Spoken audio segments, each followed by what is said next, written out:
अमीरुल मोमिनीन आंदन इमाम अली मकाम आंदन अमीरुल मोमिनीन आंदन इमाम अली मकाम आंदन तेरे सदके अली मौला तेरे खाकी गुलाम आंदन मेरे आका मेरे मौला तेरी नजरे करम होवे हशर नू हौज कौसर दा बख्श देवी तू जाम आंदन काले सिर दे बग्गे हो गए लद्दा नहीं कोई हल डीवा मैं तिरतांदा वेखा अज बुझे या कल आसां दे सब बूटे सुके जिंदड़ी बन गई थल जेडे भी मैं चंगे कीते कख ना मिलिया फल जिद ते खाकी अड़िया रंदा हिक ना मन्ने गल झट भी माई वख ना थीवे बैठा अंदर मल मेहरबानी शुक्रिया।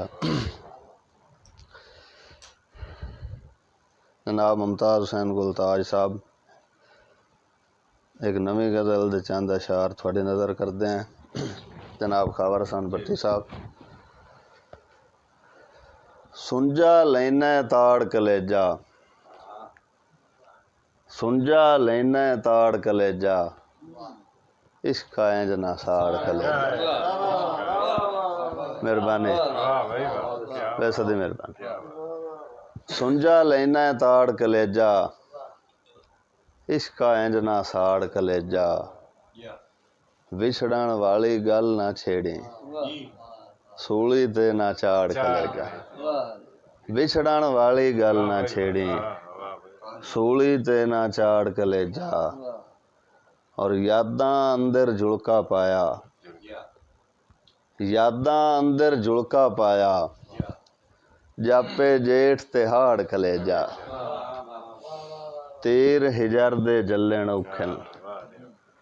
तीर हिजर दे जल्लण औखन लभदा फिरदा आड़ कलेजा तीर हिजर दे जल्लण औखन लभदा फिरदा आड़ कलेजा और उधर जाहिर कुछ ना आखे उधर जाहिर कुछ ना आखे छड्डे बातन काड़ कलेजा सिख दी वाही दिल बीजीए सिख दी वाही दिल बीजीए बन बैठा है वाड़ कलेजा और अपना आप जो तकना चाहना है काकड़ साहब अपना आप जो तकना चाहना है मेरा खाकी पाड़ कलेजा अपना आप जो तकना चाहना है शुक्रिया अपना आप जो तकना चाहना है मेरा खाकी पाड़ कलेजा सुंजा लेना ताड़ कलेजा इसका इंज ना साड़ कलेजा।